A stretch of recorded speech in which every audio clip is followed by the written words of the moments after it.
Igreja Evangélica Testemunho Apostólico.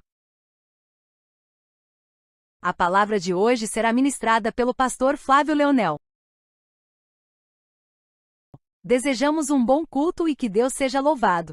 Está chegando através das redes sociais.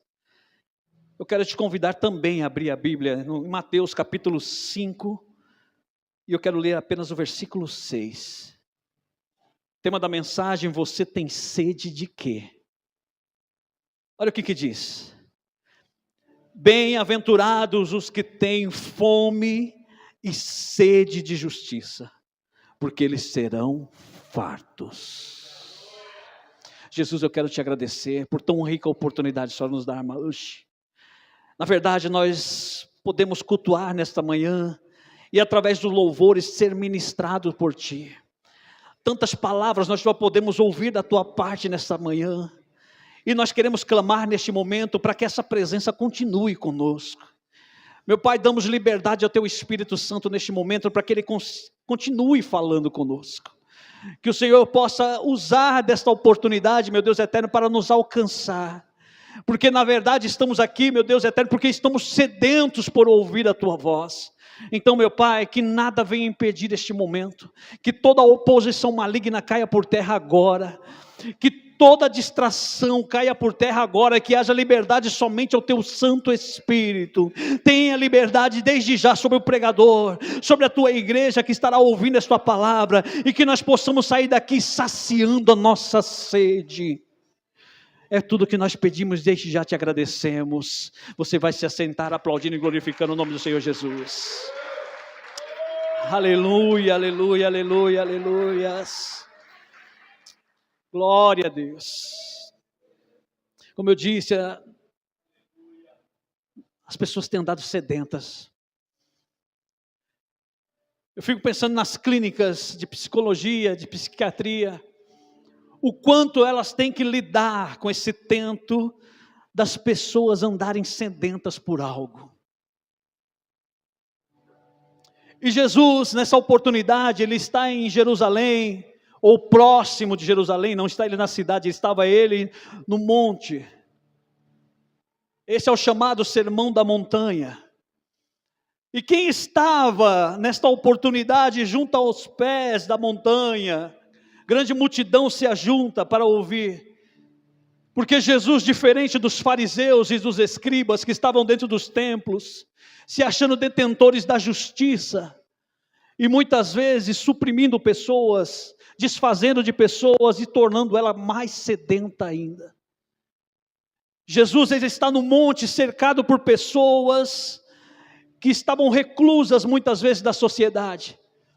Pessoas que para os próprios judeus era tido como gentalhas, pobres. E você vai ver que no começo do sermão Jesus está falando isso. Bem-aventurados os pobres de espíritos. E nessa oportunidade ele está falando: bem-aventurados aqueles que têm fome e sede de justiça. O que para nós vai soar, e talvez para aquelas pessoas, vai soar como um sarcasmo da parte de Cristo. Como que eu posso ser bem-aventurado? Porque ser bem-aventurado é ser imensamente feliz. É uma pessoa que transcende a felicidade. Ela anda radiante pela rua porque ela é imensamente feliz. Jesus está falando: bem-aventurado, imensamente feliz é aqueles que têm sede. Não é contraditório para mim e para você? Porque como pode alguém que tem sede, alguém ter fome ser feliz? Você já viu o rosto de quem passa necessidades? Ele é feliz? Jesus está chamando a atenção daqueles homens que estão à volta, porque à volta dele não estavam só os necessitados. Estavam também os escribas, estavam também os fariseus que procuravam oportunidade contra ele o tempo todo. Então ele está dizendo, eles têm motivo para ser felizes hoje, assim como eu e você por estar nessa casa hoje, porque a justiça chegou. Ele está dizendo, eles serão fartos. Se você veio em busca de respostas nessa manhã, eis a palavra para mim e para você: você sairá farto.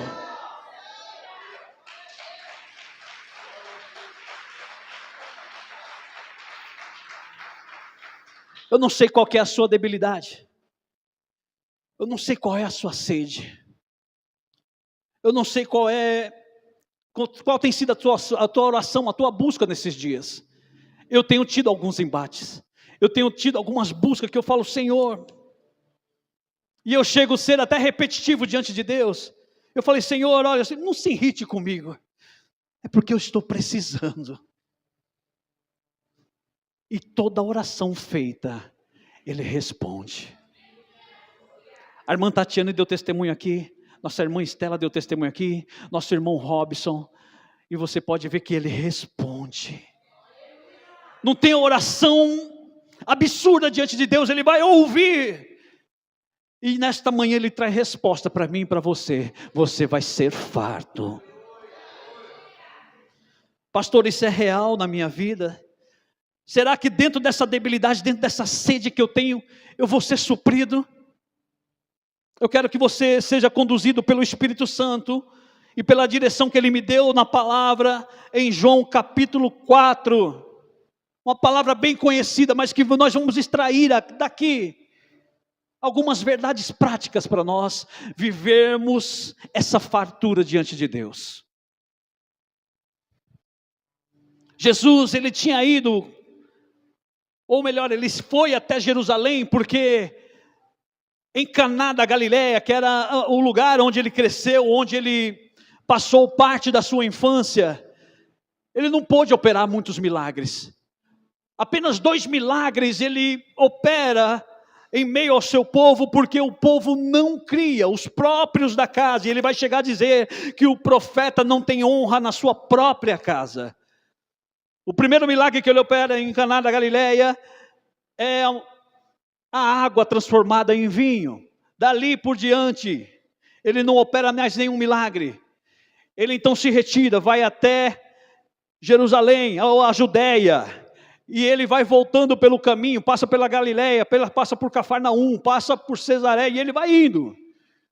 E os milagres vão acontecendo, até que Ele chega de volta em Caná da Galileia, e ali está um centurião, que agora já está crente nos milagres, já crê que Jesus realmente veio para suprir as suas necessidades. E Jesus o repreende agora, porque você viu o milagre, vocês creem? Ele dá uma repreensão não só para aquele centurião, mas também para toda a sua família, toda a sua casa, aqueles que conheciam Ele desde a infância. Porque às vezes é assim mesmo, as pessoas descreem do propósito que tem na sua vida. Ah, mas você é meu parente, eu sei o que você faz. Mas quem está agindo sobre ele é o poder de Deus, o poder da palavra. Deus está falando, eu velo pela palavra para fazer cumprir. Então não é a pessoa, é a palavra que Ele está pregando. E Jesus então agora ele está voltando para casa. Depois de um sermão desse do monte, em que Ele contempla várias pessoas necessitadas. Dentro da riqueza que tinha em Jerusalém, onde eles colocavam ouro nos palácios, Jesus foi visitar o templo em Jerusalém. Os discípulos tentam, suprimir a visão dele. Olha que pedras bonitas. Jesus fala, não vai ficar pedra sobre pedra. Vocês estão preocupados com um templo bonito, enquanto tem pessoas necessitadas, pessoas sedentas. E Jesus resolve se retirar daquele lugar.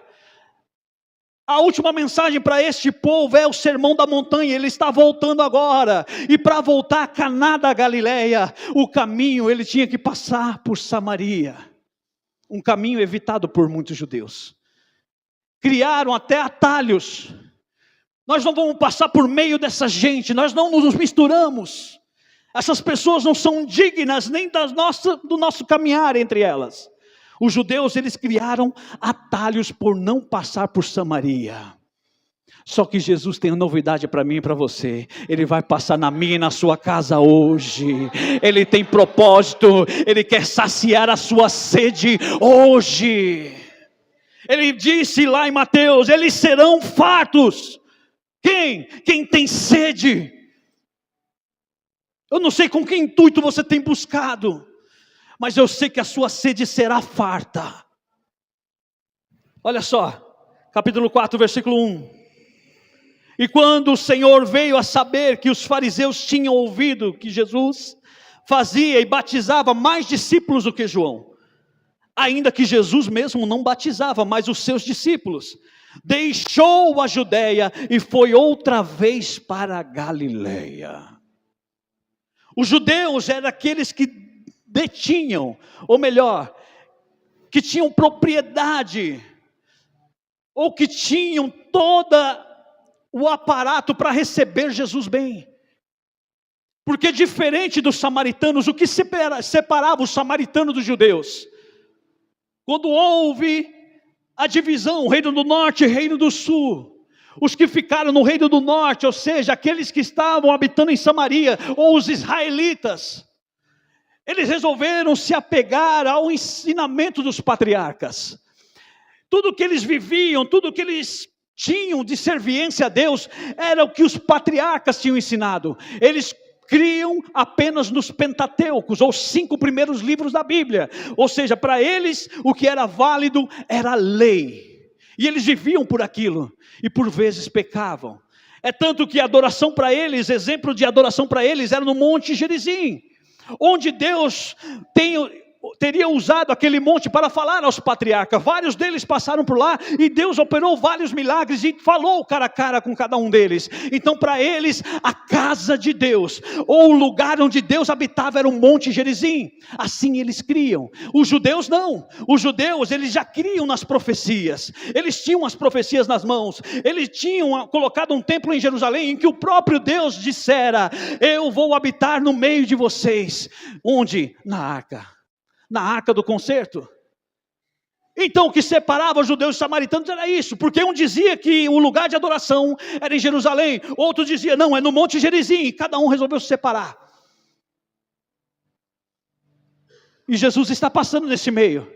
Jesus primeiro tem oportunidade na Judéia, que era o lugar que tinha que receber ele bem, mas assim como ele foi rejeitado no meio da sua família, no meio da cidade onde ele cresceu, ele também é rejeitado na Judéia. Sabe por quê? Os homens, ao invés de observar as profecias e ver que todos os sinais estavam diante deles, eles chegam a pedir sinais para Jesus. Mostra-nos sinais. Jesus fala: nenhum sinal lhe será dado. Porque ele próprio já era o sinal, e eles não conseguiriam crer. Enquanto Jesus está ali operando milagres na frente deles, eles estavam preocupados quem batizava mais. Olha, Jesus batiza mais do que João Batista. Jesus nunca fez um batismo. E muitas vezes nos perdemos por causa, sabe, de crendices como essa. Eu faço mais, ou fulano faz mais. Para Jesus não interessa. Ele veio para saciar a sede. Olha o que Jesus faz. Ele deixou a Judéia. Quem está preocupada com picuinhas dentro da igreja, ele deixa. Deixou a Judéia. Vocês estão preocupados com isso? Eu não tenho nada para falar com vocês. Versículo 4. E era necessário passar por Samaria. Foi, pois, a uma cidade de Samaria chamada Sicar, junto à herdade que Jacó tinha deixado ao seu filho José. E estava ali a fonte de Jacó. Jesus, pois, cansado do caminho, assentou-se junto à fonte, e era isso quase a hora sexta. Para um judeu, Samaria era tido como uma escória, porque eles não creem nas profecias, eles não creem no Messias. O Messias estava entre eles e eles não observaram. Só que aqui está citando a cidade de Sicar. Se havia uma escória naquela época, Sicar era a escória da escória. Os próprios samaritanos evitavam de passar naquela cidade, porque ali havia os piores dos piores. Sicar, no seu sentido, na sua tradição, se você for lá ver a tradução do nome Sicar, quer dizer cidade da falsidade. Todos que estavam ali, ou iam viver nessa cidade, é porque se escondiam de alguma coisa, tinha alguma conta devida junto à sociedade. Então não era uma cidade de pessoas boas, eram talvez de malfeitores, eram de pessoas reclusas realmente da sociedade. E eles escolheram um lugar oportuno, junto à herdade de Jacó, junto ao poço que Jacó tinha cavado para os seus filhos. Cerca de 800 metros de distância do poço ficava essa cidadela, porque não podemos nem chamar de uma cidade. Se você for olhar no mapa, ela não passa de um borrão em meio ao deserto. As pessoas vão olhar, mas aqui tem uma cidade? Sim, tem uma cidade, Sicar. Nem os samaritanos tinham conhecimento, porque as pessoas que estavam ali não eram de total samaritanos, também não eram judeus. Eles eram odiados por ambas as partes. Talvez a minha e a sua situação quando chegamos aqui nessa casa, talvez alguém te odeie pelo seu jeito de ser, pelo seu jeito de estar. Talvez a sua vida para muitos tenha sido realmente um borrão, não tem história nenhuma. Você, sabe, fica aquém da sociedade, fica para lá. As pessoas podem te reprimir, mas Jesus está passando por Sicar hoje. Ele quer cumprir o que ele falava no monte. Ele está dizendo, eles serão fartos. E se você veio aqui nessa manhã, não importa a tua história, não importa a tua busca, não importa o tamanho da tua sede, ele está dizendo, você será farto. Ele se assenta junto, e está enfatizando aqui que era quase a hora sexta. A hora sexta é algo que para nós, no nosso relógio cronológico, era perto do meio-dia. A região, se você for estudar a geografia do lugar, nesse horário, faz 50 graus à sombra.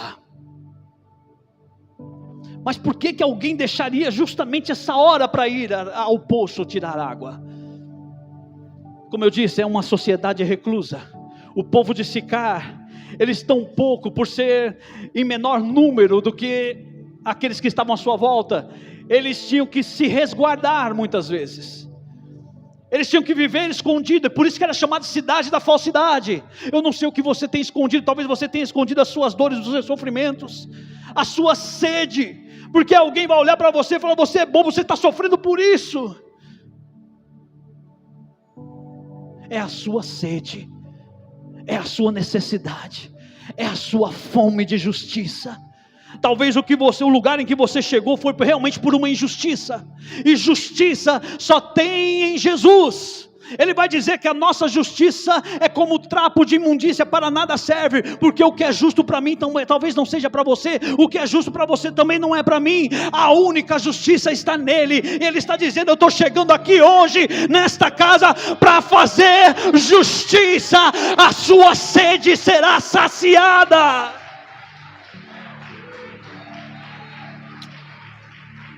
Aleluias.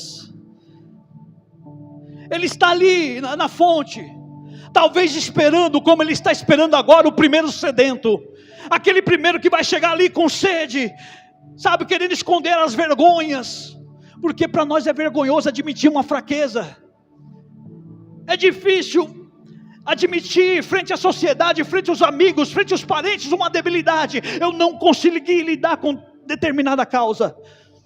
Jesus está esperando nesta manhã o primeiro sedento, assim como ele estava à fonte. E no versículo 7 vai dizer, veio uma mulher de Samaria tirar a água, e disse-lhe Jesus, dá-me de beber.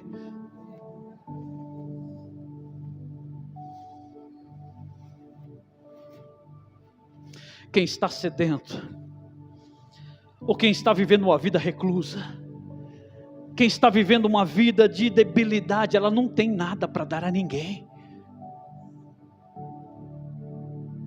Talvez se fosse eu e você, dentro da nossa debilidade, dentro do nosso anseio, nós olharíamos para Jesus e falávamos, eu não tenho para mim, eu estou vindo buscar aqui escondido para que ninguém me veja, você vem pedir água para mim?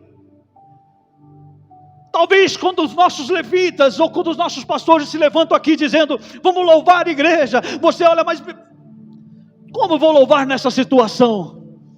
Jesus falou lá em Mateus, que bem-aventurado é vocês, quando tem fome e sede de justiça, faça com propriedade, venha a Ele.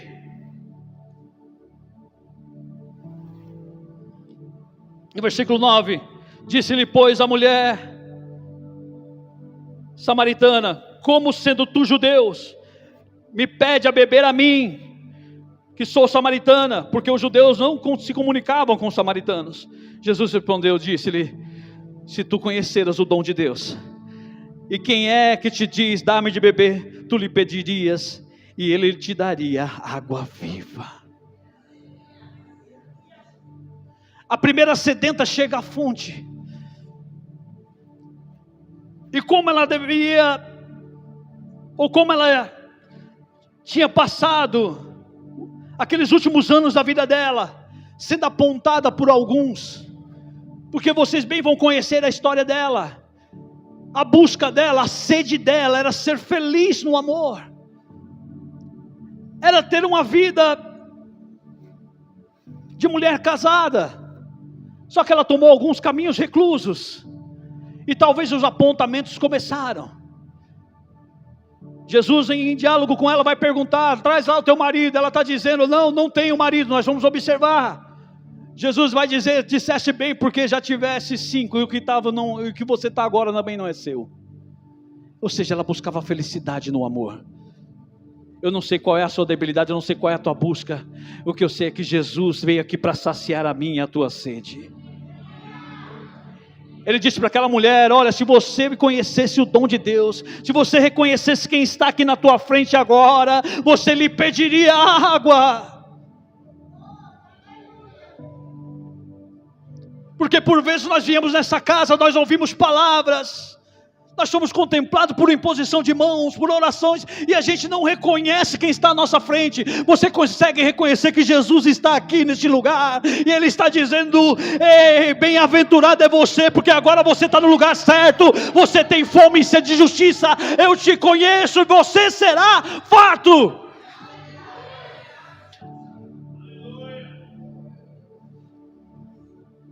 A mulher meio que sem entender aquela fala de Jesus, eu te pediria água. Ela olha, mas você nem balde tem para tirar água do poço. Versículo 11, disse-lhe a mulher, Senhor, tu não tens como tirar, e o poço é fundo, onde pois tens a água viva? Ela começou a olhar para as circunstâncias, e de repente nós viemos até uma casa como essa.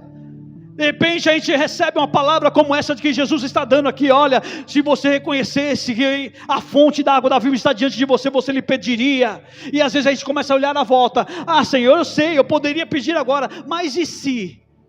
E se acontecer isso? E se acontecer aquilo? E se acontecer aquilo outro? A gente começa a colocar barreira para o mover de Deus na nossa vida. O caso da mulher, ela olha para as mãos de Jesus, enquanto ela deveria estar olhando para os olhos dele, dizendo, eu creio. Ela está dizendo, mas tu não tem nem como tirar a água do poço. E na mente dela, ela não entendeu ainda quem era Jesus. Olha só como ela não entende, por causa que ela fala no versículo 12, tu és maior do que Jacó, o nosso pai que nos deu o poço, bebendo dele próprio, e dele os seus filhos e o seu gado. Ela realmente não tinha entendido a grandeza de quem estava diante dela. E talvez nós passamos anos sedentos dentro da igreja, porque a gente não sabe a quem está diante de nós. O que ela está falando aqui? Jacó nos deu o poço, o que foi um milagre na vida de Jacó. Jacó, ele cavou o poço em situação adversa. Jacó, ele está estabilizando a família, e sem água não tem como você criar gado, não tem como você criar ou manter a família. Então o que ele fez? Ele começou a cavar um poço, só que observem, o poço está no meio de um deserto, um lugar árido, um lugar que talvez pessoas passaram por ele e até riram. Como que ele vai tirar água daí? Só que aquele que serve a Deus, aleluias, não importa o lugar, não importa o momento, não importa a dificuldade, Deus é o Deus do impossível e vai fazer brotar água na sua vida. Jacó, ele começa a cavar apesar das discórdias dos seus circunvizinhos, e ele começa a cavar, 20 anos cavando um poço. Leia a história, 20 anos cavando um poço, até que a água surge. 76 metros de profundidade o poço, até que a água surge. Alguém deve ter olhado e falado: tudo bem, deu água por agora, mas é um deserto. Vai com uma semana, com 2, vai acabar essa água aí.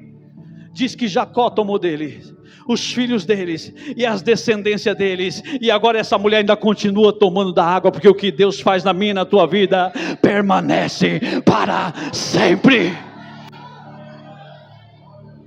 Alguém tenta suprimir a sua força, dizendo: não adianta nada, você conseguiu por agora, mas isso vai acabar. Quem disse? Eu sei o Deus que eu sirvo.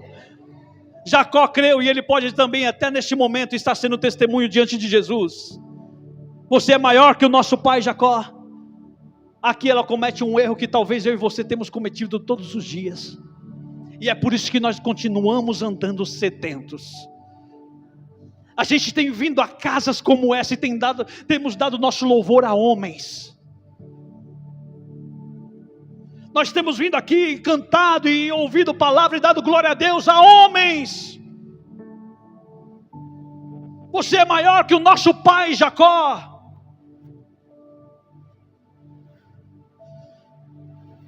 Ela não entendeu quem estava diante dela. Jesus, no versículo 13, vai responder. Jesus respondeu e disse: qualquer que beber desta água tornará a ter sede.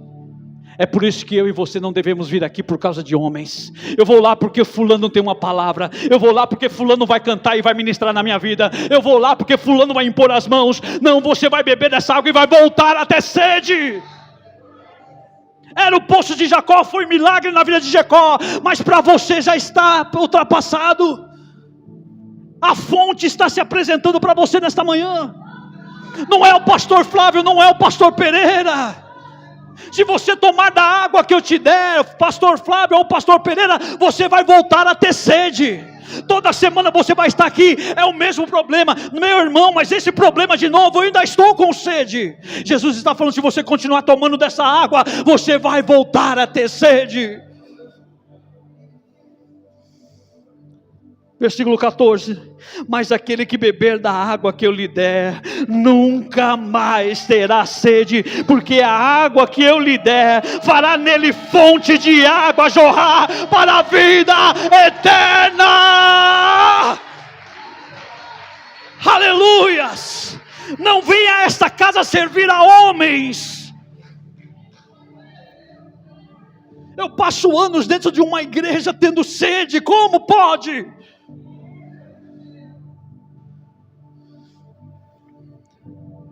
Disse-lhe a mulher: Senhor, dá-me dessa água, versículo 15, para que eu não mais tenha sede e não venha aqui tirá-la.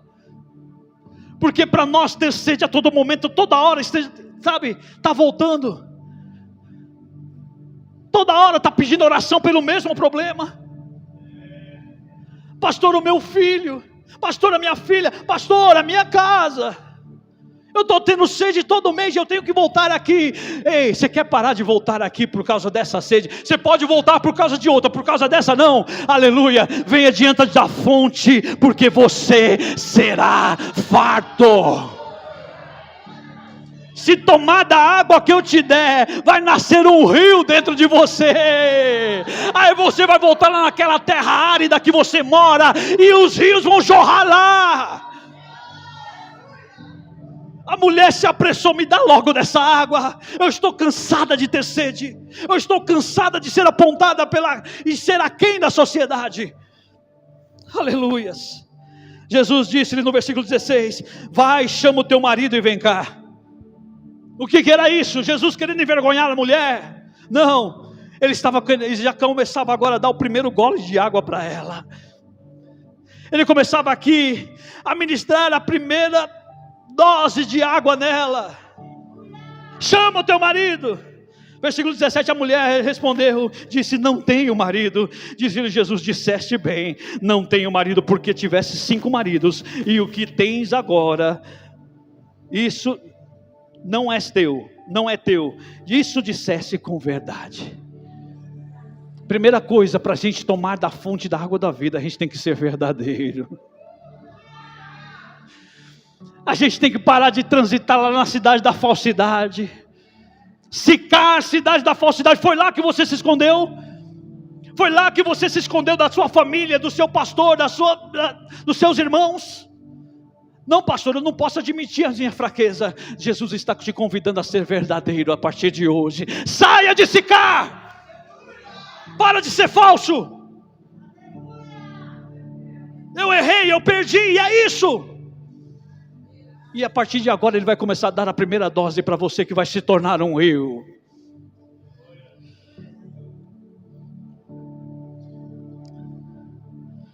Disse-lhe a mulher: Senhor, vejo que tu és profeta.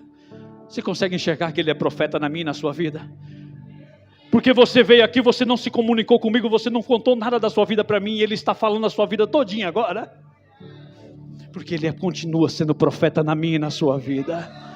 Ele sabe da sede que você tem enfrentado. Talvez essa semana mesmo você falou: Senhor, eu não aguento mais. Parece que tem sido uma constante na minha vida. Toda hora o mesmo problema, a mesma sede, a mesma dificuldade. Ele é profeta ainda na minha e na sua vida. Ele está dizendo: eu vi, eu sei da tua sede. E eu venho aqui essa manhã para dizer que você será farto. Saia deste caminho de falsidade. Se coloque de frente a mim agora. Aleluias. Glória a Deus. A mulher, quando ouve isso da parte de Jesus, ela fica meio que constrangida. Porque ela está percebendo que está diante de alguém que é vindo da parte de Deus. Quando ela fala: eu vejo que tu és profeta, eu entendo que o Senhor vem da parte de Deus. Tantos outros passaram por aqui e só fizeram menear a cabeça, sabe, dizer: daí não sai nada. Olha, esse bando de farrapados aí, ó, aquém da sociedade. Nem os samaritanos, nem judeus, ninguém suportavam. Mas Jesus está chegando lá e está conversando, está dialogando. Aleluia. E nós vamos aprender hoje de onde provém a fonte da água da vida. Os nossos levitas cantaram, aleluia, no louvor do qual eles ministraram aqui. Olha só o que eles cantaram na segunda parte do louvor: Precioso Jesus, eu amo o som da tua voz. Tuas palavras são mais desejáveis do que o mais doce mel. E isso tem propriedade, porque a água que vai matar a minha e a sua sede provém realmente da voz dele. Pastor, como é que é isso? Me prove na palavra. Abra comigo lá em Apocalipse. Apocalipse capítulo 14.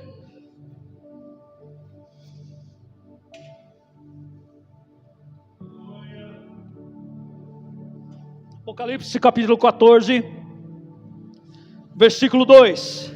João, ele está tendo uma visão, onde o Cordeiro está sentado no trono. Quem é o Cordeiro? O próprio Cristo. Olha só o que ele diz: e eu ouvi uma voz do céu, como a voz de muitas águas, e como a voz de um grande trovão, e uma voz de arpistas que tocavam com a sua harpa. O som da voz de Cristo é como o som de muitas águas. O que Jesus está falando com aquela mulher é derramar os rios de água sobre ela.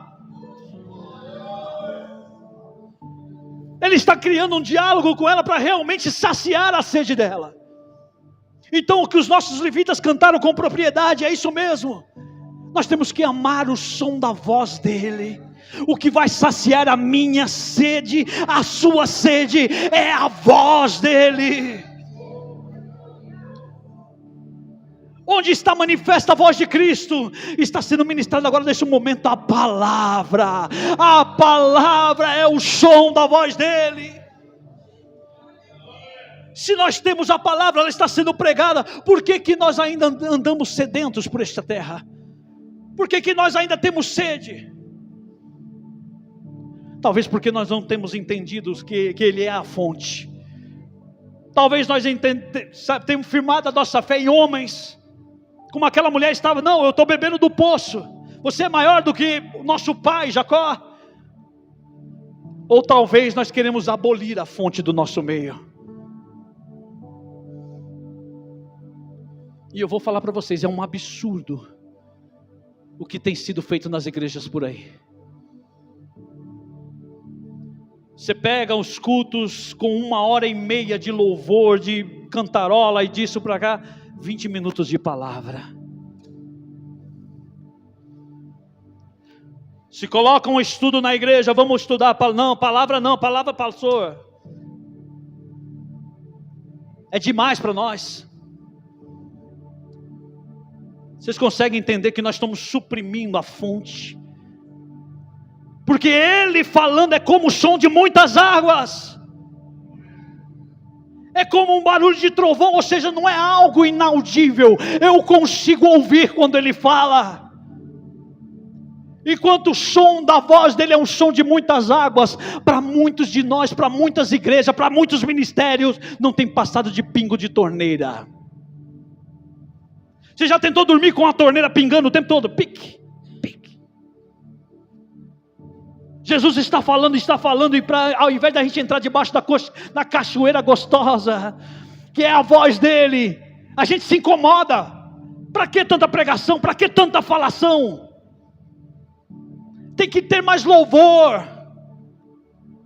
Tem que ter estratégias para a gente alcançar fulano e cicrano. Sabe o que é a estratégia? Sabe o que é mais louvor? Sabe o que é tudo que quer implantar na igreja e tirar a palavra? É apenas o poço de Jacó. Você vai tomar e vai voltar a ter sede. Agora, se você quer saciar a tua sede, criar dentro de você uma fonte que jorra para a vida eterna, começa a viver essa palavra, começa a comer essa palavra.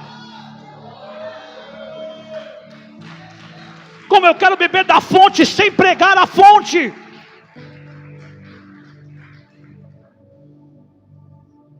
Aquela mulher, quando bebe daquela água, ela tinha que provar que realmente um rio começa a nascer dentro dela. E você já tentou segurar as águas de um rio? Não tem como. Quando vem uma enchente, já tentou segurar a água da enchente? Não tem como. Começa a transbordar dentro dela, ela tem que dividir com alguém.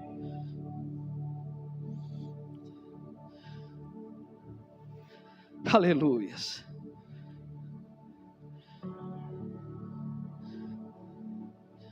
Versículo 21, disse-lhe Jesus: mulher, crê-me que a hora vem. Porque ela começa a perguntar: olha, eu não entendo muito bem, Jesus. Eu vejo que o Senhor é profeta, ou seja, o Senhor é diferente de todos que já passaram por aqui. Os que passaram aqui por essa cidade, vieram para falar que nós estamos adorando a Deus errado. Porque os judeus falam que a verdadeira adoração está lá em Jerusalém. Os nossos patriarcas dizem que a verdadeira adoração está aqui no Monte Gerizim. E Jesus vai falar com ela, aleluias, no versículo 21. Mulher, crê-me que a hora vem, e que nem neste monte, nem em Jerusalém adorareis o Pai. Vós adorais o que não sabeis, nós adoramos o que sabemos, porque a salvação vem dos judeus. Mas a hora vem, e agora é, em que os verdadeiros adoradores adorarão o Pai em espírito e em verdade, porque o Pai procura tais que adorem assim. Às vezes a gente fica colocando parâmetros para adoração. Se não for assim, assado, daquele jeito. Eu acredito que tenha que ter uma ordem do culto, sim. Mas limitar o Espírito nunca. Dê liberdade para o Espírito. Paulo vai dizer: não extingais o Espírito. Porque quando nós extinguimos os Espíritos, sabe o que acontece? A gente vira extremista. E o maior perigo é a gente andar em extremos. Andar em extremo é você andar à beira de um abismo, quando você pode juntar tanto o Espírito, aleluia, como a verdade, e caminhar num caminho seguro. Não seja extremista. Há muita meninice no meio, eu creio, tem mesmo, mas não extinga o Espírito. Ele continua agindo em nosso meio, e é Ele que se move e que faz nos ter entendimento desta palavra. É Ele quem faz a gente identificar a voz de Cristo, aquele que quando fala é como o som de muitas águas. Então Ele está dizendo: você crê? No versículo 25, disse-lhe a mulher: eu sei que és o Messias, que se chama o Cristo, e quando ele vier, nos anunciará tudo. Jesus disse-lhe: eu sou, eu que falo contigo. E nisso vieram os seus discípulos e maravilharam-se de que estivesse falando com uma mulher. Todavia nenhum lhe disse: que perguntas? Ou por que falas com ela? Deixou, pois, a mulher o seu cântaro e foi à cidade e disse àqueles homens: vinde e vede um homem que disse tudo quanto tenho feito. Porventura não é este o Cristo? Saíram, pois, da cidade e foram ter com ele. Jesus, ele está falando daquela mulher. Ele gera dentro daquela mulher essa nascente de água.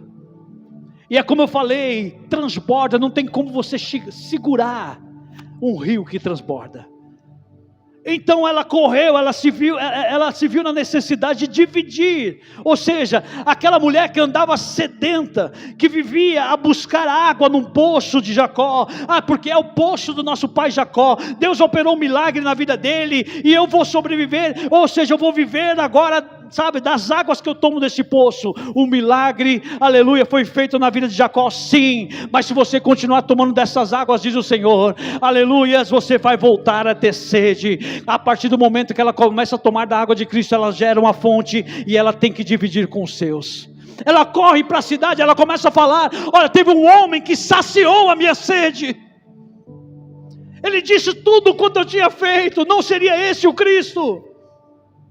Quem bebe da fonte tem prazer em falar nela. Quem bebe desta palavra tem prazer em falar nela.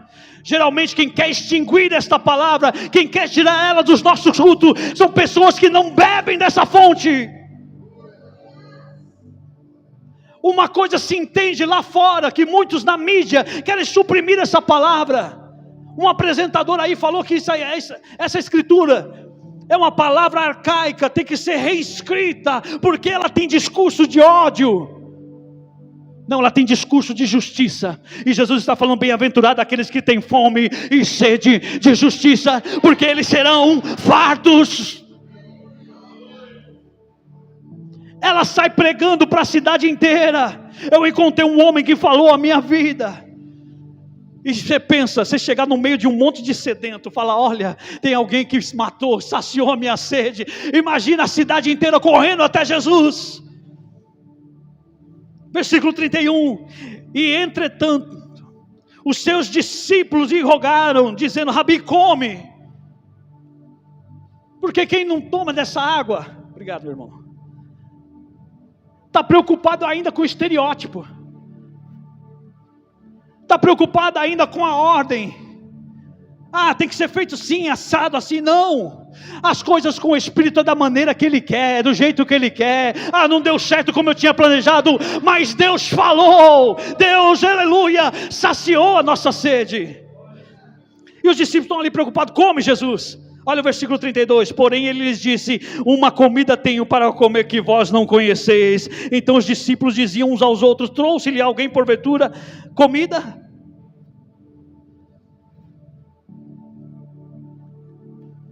Quem será que trouxe comida para ele? Versículo 34. Jesus disse-lhe: a minha comida é fazer a vontade daquele que me enviou e realizar a sua obra. Não dizeis vós que ainda há 4 meses até que venha a ceifa? Eis que vos digo, e levantai os vossos olhos e vede as terras que já estão brancas a ceifa. E o que ceifa recebe galardão, e ajunta fruto para a vida eterna, para que assim o que semeia, tanto o que semeia como o que ceifa, ambos se regozijem. Porque nisso é verdadeiro ditado: um é o que semeia e o outro que ceifa. E eu vos enviei a ceifar, onde vós não trabalhastes, outros trabalharam, e vós entrastes no seu trabalho. Quando os discípulos estão preocupados com ele, porque ele não tinha comido, ele disse: eu tenho uma comida que você não conhece ainda. A minha comida é fazer a vontade daquele que me enviou. E ele começa a chamar a atenção dos discípulos: olha, para de pensar aqui na terra, para de pensar no cotidiano. Porque gente que está preocupado com o que comer, com o que vestir, o que diz lá em Mateus? Aleluias. Entrega o teu caminho, Senhor, e confia nele que Ele vai fazer. Essa não tem que ser a minha, a sua preocupação. A nossa preocupação tem que ser o quê? Ceifar, ou seja, derramar dessa fonte sobre a vida de alguém. E Ele começa a chamar a atenção dos discípulos: olha, os campos estão brancos. E olha que maravilha, vocês nem tiveram que trabalhar, vocês não tiveram que plantar eles, já estão brancos, é só colher. Os discípulos não estão entendendo nada. Até que no versículo 39, muitos dos samaritanos daquela cidade creram nele pela palavra da mulher, que testificou e disse-me tudo quanto tenho feito. Ou seja, os discípulos não tiveram que evangelizar naquela cidade. A mulher sozinha entrou, uma fonte nasce dentro dela desta palavra. Ela começa a ministrar e agora estão vindo eles correndo para Jesus. Você crê que se você tomar dessa água, você vai ser testemunho na vida de alguém, para eles correrem até Jesus? Aleluias! Quando eles chegam diante de Jesus, Jesus começa a falar, Jesus começa a derramar água sobre eles também. Versículo 41, e muitos mais creram nele por causa da sua palavra. E no versículo 42, eles olham para a mulher, aquela primeira que foi lá levar a fonte para eles, dizer: ó, encontrei alguém que me deu a beber, e que nunca mais eu vou ter sede. Aleluia. Eles olham para essa mulher e diziam à mulher: já não é pelo que disseste que nós cremos, porque nós mesmos temos ouvido e sabemos que este é o verdadeiro Cristo, o Salvador do mundo. Aleluia. Deus nos chamou, aleluia, para ser testemunho nessa casa, para viver essa palavra com propriedade. Beba até saciar a tua sede. Nós tivemos testemunhos aqui nesta manhã, e não foi pela palavra do pastor, foi pela palavra de Deus que Ele vela para fazer cumprir. Aleluia, eu tenho certeza que tem cumprido na sua vida. Só que começa a beber da água da fonte, para de beber da água do poço, que você vai voltar a ter sede. Saia do meio de Sicar, a cidade da falsidade, e começa a viver uma vida que em espírito e em verdade. Pastor, o que é isso? O que é adorar em espírito e em verdade? Adorar em espírito, adorar com entendimento. Quando se fala do Espírito aqui, nós não estamos falando do Espírito Santo, estamos falando do Espírito do homem. Onde está manifestado o Espírito do homem? No seu intelecto, no seu planejar. Fala da sua inteligência. Ele está dizendo: adore em espírito, com inteligência. O seu culto, o meu culto tem que ser inteligente diante dele. Vamos parar de falar palavras bobas, sabe, ditado de tolos diante dele. Vou fazer e nunca faz, vou estar e nunca estão. Seja inteligente diante dele. E agora em verdade, onde está a verdade senão na palavra? Adorarão em espírito e em verdade. Proceda com inteligência, e com inteligência você vai passar a amar as coisas de Deus. Você crê? Você crê nesta manhã que Deus tem o melhor para você, e que Ele é capaz de saciar a tua sede por esta palavra? Se coloque de pé nessa manhã e aplaudindo o Senhor Jesus.